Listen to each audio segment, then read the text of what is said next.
What's going on, card busters? Welcome back to the second episode in my series Helpful Tips and Tricks in the Trading Card Hobby. Today I will discuss the best ways I have found to sell sports and trading cards, and these practices help me make surprising amounts of money to further put into the hobby. If you aren't already, make sure to like the video, subscribe to the channel, and share the video to anyone that might find this information helpful. When it comes to selling my sports cards, there are a few methods I consistently use that I've found effective. These include Facebook groups, card shows, in-person deals with friends and regulars, and surprisingly my favorite, eBay. While there are other ways to sell your cards, such as putting them up for consignment or utilizing other websites such as MySlabs and StarStock, I don't have much experience with these methods, so they will not be included in today's video. When I want to sell my cards, I first ask myself this very simple but important question. What type of card am I trying to sell? This question becomes the basis in determining which method to use to sell my cards.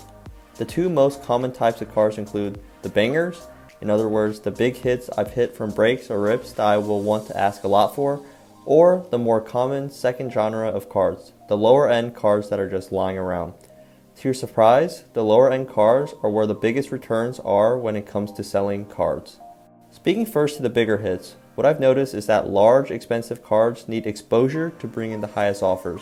As such, they do well in Facebook groups, in-person transactions to serious collectors, and eBay. The more eyes, hype, and traffic brought to your card, the greater chance you will find the right buyer. On the other hand, card shows, in my personal opinion, are the worst place to sell big raw cards. At card shows, vendors will offer anywhere between 50 to 70% of a card's value at best, using the lowest recent comp. In that case, I'd rather try to sell the card myself for a higher profit. Fine. I'll do it myself. Card shows, however, are good if you are in need of cash or if you are looking to trade. Facebook and eBay are great options for big pools as they promote exposure to a large amount of people. In the best case scenario, this exposure leads to an in-person deal to a serious collector. Another strategy, which depends highly on the condition of your cards, of course, is grading.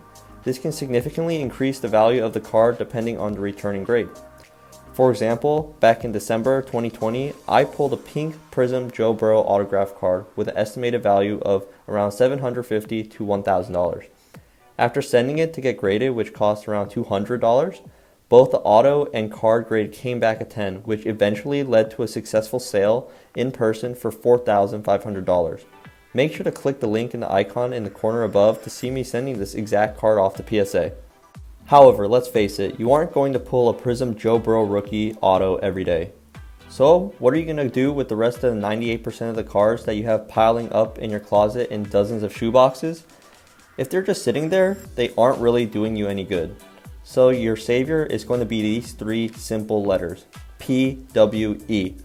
Yep, eBay standard envelope personally has been a game changer when it comes to selling my cards. If you aren't already using eBay standard envelope, I will show you exactly how I make a surprising amount using this method.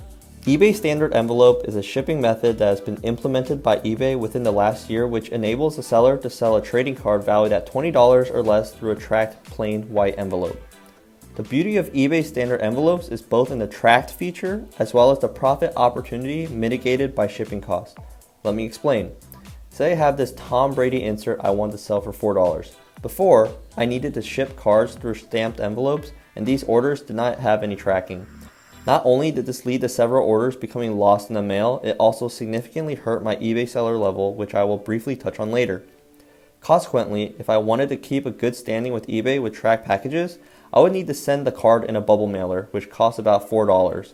This would make the price of the base Brady insert go from $4 to potentially $8 before tax. And with tax, a cheap $4 card now has become $10 plus. However, with eBay standard envelope, the same $4 Brady insert can be buy it now at $5 before tax, which is much more attractive to a potential buyer, leading to much greater sales. If you haven't tried shipping through the eBay standard envelope method, it's simple. Types of cards I have found especially effective through this method include parallels, number cards, or popular insert sets. These cards are highly desirable and are especially liquid with the collectors of specific players or sets. Using my phone, I'll first find a similar sold listing of the card, then click sell one like this. Next, I'll upload pictures I have taken and then change the shipping option to PWE and charge the buyer $1, which takes into account the 53 cents for postage as well as tape, the envelope, and printing costs. And that's it, as simple as that. Usually, I'll spend 30 minutes to an hour to go through a small stack of cards and list as many as possible.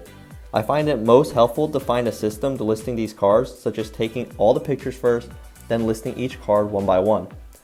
Further, I use the same background mat so buyers will know that a card is from my account without even opening the listing, something I have learned from DC Sports 87.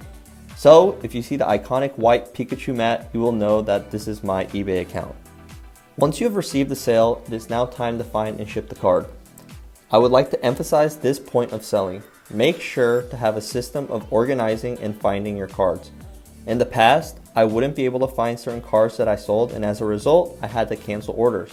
This also hurt my seller performance level to where the fee taken from my sales was higher than normal. While I won't go too in-depth into it, all you need to know is that eBay will deduct an additional 4% fee from each sale if you have a lower than spectacular performance level.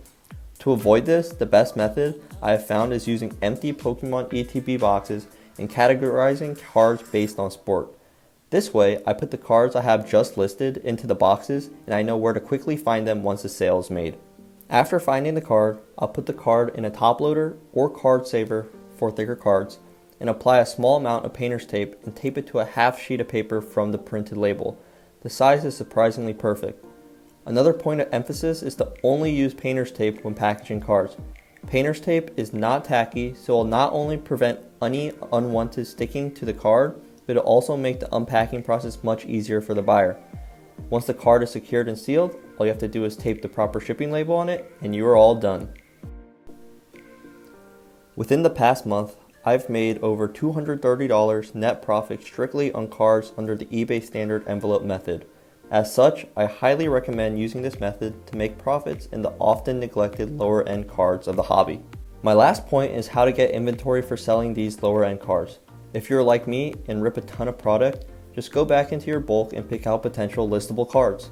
Again, pick out parallels, number cards, and popular players through the selection process and list these cards for $4 to $5 before shipping.